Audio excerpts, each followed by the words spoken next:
नमस्कार मित्रों, mastermind coaching classes में आपका बहुत बहुत स्वागत है और मैं हूं आपका शिक्षक अरमान जैन।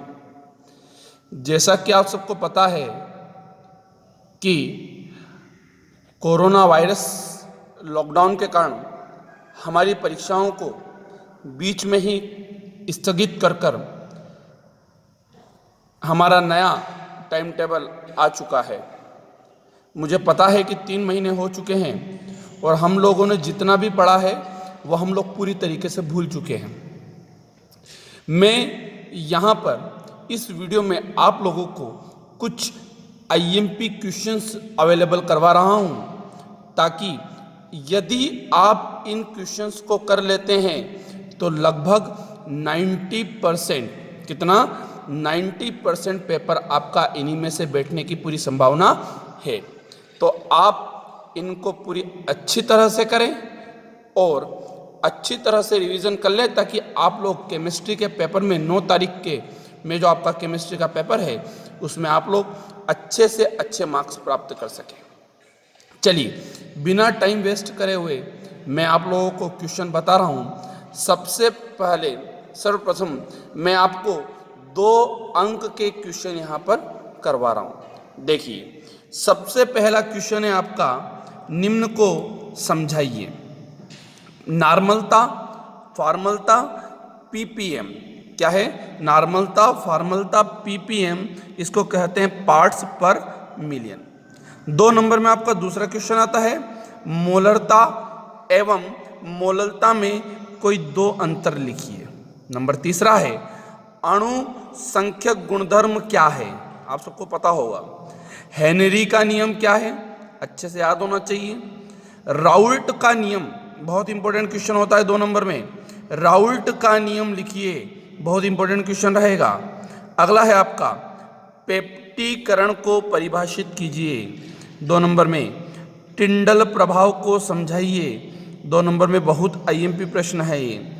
अपोहन को समझाइए। वैद्युत कण संचलन किसे कहते हैं? अगला प्रश्न कौन सा है? वैद्युत कण संचलन किसे कहते हैं? इंपॉर्टेंट रहेगा। ब्राउनी गति को समझाइए। अगला प्रश्न है 2 नंबर में, हार्डी सुलजे के नियम को समझाइए। किसके नियम को? हार्डी सुलजे के नियम को समझाइए। अगला 2 नंबर में आपका प्रश्न है, स्वर्ण संख्या को समझाइए। किसको समझाइए? स्वर्ण संख्या को समझाइए। उसी के बाद 2 नंबर में आपका अगला प्रश्न है, EAN को समझाइए। द्विक लवण और संकुल लवण में अंतर लिखिए। द्विक लवण और संकुल लवण में अंतर लिखिए। अगला है, जाइसे लवण की संरचना को समझाइए। किसको? जाइसे लवण की संरचना को समझाइए। अगला है, फेरोसिन लवण को समझाइए। फेरोसिन लवण को समझाइए। और अगला है IUPAC नाम, जो मैक्सिमम आप लोगों को IUPAC नाम याद होंगे, बनाने का तरीका याद होगा, वो IUPAC नाम आपको याद करना है। ये यहाँ पर 2 नंबर के सिर्फ 17 प्रश्न मैंने आप लोगों को बताए हैं, इनको आप लोग अच्छे से कर लें। अब मैं आता हूँ 3 अंक के प्रश्न में। पहला यहाँ पर प्रश्न है, धनात्मक विचलन वाले विलयन एवं ऋणात्मक विचलन वाले विलयन में अंतर। इंपॉर्टेंट रहेगा। आदर्श विलयन एवं अनादर्श विलयन में अंतर लिखिए, यह भी इंपॉर्टेंट रहेगा। नंबर तीसरा, परासरण दाब ज्ञात करने की वर्कले एवं हर्टले विधि का नामांकित चित्र एवं वर्णन कीजिए। यह आपका हो गया। अगला है आपका, राउल्ट का नियम क्या है? इसकी सहायता से किसी अवाष्पशील विलय का आणविक द्रव्यमान कैसे ज्ञात किया जा सकता है? इसका पूरा आप लोगों को न्यूमेरिकल करना है। आपका यहाँ पर अगला प्रश्न आता है 3 नंबर में, प्राथमिक, द्वितीयक और तृतीयक एमिन में निम्न बिंदुओं के आधार पर विभेद कीजिए। है ना, विभेद करना। नंबर 1 बिंदु रहेंगे कार्बिलेमिन परीक्षण। नंबर 2 मस्टर्ड ऑयल परीक्षण। नंबर 3 रहेगा आपका हिंसबर्ग अभिकर्मक अभिक्रिया। अगला प्रश्न है, एथिल साइनाइड एवं एथिल आइसोसाइनाइड की निम्न बिंदुओं के अंतर्गत तुलना कीजिए। नंबर 1, गंध, जल में विलयता और हाइड्रोजन से अपचयन। इंपॉर्टेंट क्वेश्चन है आपका। प्रोटीन के विकृतीकरण से आप क्या समझते हैं? बहुत इंपॉर्टेंट प्रश्न रहेगा ये, प्रोटीन का विकृतीकरण। अगला है एंजाइम क्या है? एंजाइम के 4 अनुप्रयोग लिखिए। एंजाइम क्या है? एंजाइम के 4 अनुप्रयोग लिखिए।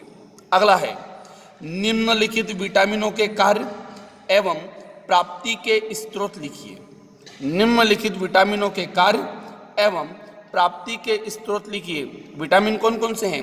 Vitamin A, vitamin C, vitamin D, vitamin E, vitamin K. ये इंपॉर्टेंट रहेगा आपका। और अगला 3 नंबर में है डीएनए व आरएनए में अंतर लिखिए। डीएनए और आरएनए में अंतर। अब मैं आता हूं आपके अंक 4 में। पहला क्वेश्चन है अभिक्रिया की दर क्या है?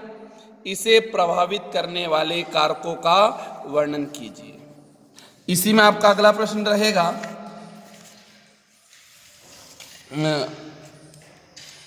इसी में आपका अगला प्रश्न है अभिक्रिया की दर व दर स्थिरांक में अंतर, अभिक्रिया की कोटि व अणुसंख्यता में अंतर, अर्ध आयुकाल क्या है? प्रथम कोटि की अभिक्रिया के लिए हमको अर्ध आयुकाल सिद्ध करना है। अहरीनियस समीकरण की उपयोगिता क्या है? इसकी उपयोगिता बताइए। अगला प्रश्न आता है कारण बताइए। संक्रमण तत्व रंगीन होते हैं। नंबर 2, Cu+ रंगहीन है जबकि Cu2+ रंगीन है, क्यों? अगला है क्रोमाइट अयस्क से K2Cr2O7 पोटेशियम परमैंगनेट किस प्रकार बनाया जाता है? समीकरण सहित लिखिए। अगला इंपॉर्टेंट है लेंथेनाइड एवं एक्टिनाइड में अंतर। अगला है डी ब्लॉक व एफ ब्लॉक में अंतर। अगला है हेलोएरिन हेलो एल्केन की तुलना में कम क्रियाशील होते हैं, क्यों?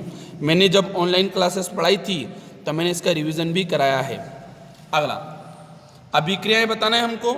सैंडमेयर, कार्बिलेमिन, हुंसडीकर एवं वुड्स फिटिंग। अगला है BHC और DDT को समझाइए। अगला है एल्कोहल द्वारा आयोडोफॉर्म बनाने की विधि का नामांकित वर्णन कीजिए। विक्टर मेयर परीक्षण आएगा। प्राथमिक एल्कोहल, द्वितीयक एल्कोहल और तृतीयक एल्कोहल में अंतर लिखना है। फिर हमको अभिक्रियाएं समझाना है। समीकरण कॉल्वे स्मिथ, रिमर-टिमन और युग्मन अभिक्रिया। अगला इंपॉर्टेंट रहेगा एल्कोहल और फिनॉल में अंतर लिखिए। डाई एथिल ईथर बनाने की प्रयोगशाला विधि को बताना है। यूरोट्रोपिन बनाने की विधि को समझाना है और एसिटिक अम्ल बनाने की प्रयोगशाला विधि का हमें वर्णन करना है। तो मित्रों मैंने यहाँ पर आप लोगों को नंबर 2, नंबर 3, नंबर 4 के बताए हैं। 5 नंबर का वीडियो मैं आप लोगों को एक और वीडियो अपलोड करूँगा जिसमें 5 नंबर के आपके IMP रहेंगे। तो आप लोग हमारे चैनल को लाइक करें, सब्सक्राइब करें, शेयर करें ताकि अधिक से अधिक विद्यार्थियों को इस वीडियो का लाभ मिल सके। इनमें से पूरी संभावना है कि पेपर आपका इन्हीं में से बैठेगा। लगभग 90% पेपर इसी में से बैठेगा। ठीक है, धन्यवाद। आपका मास्टरमाइंड कोचिंग क्लासेस में पुनः एक और बार बहुत बहुत धन्यवाद।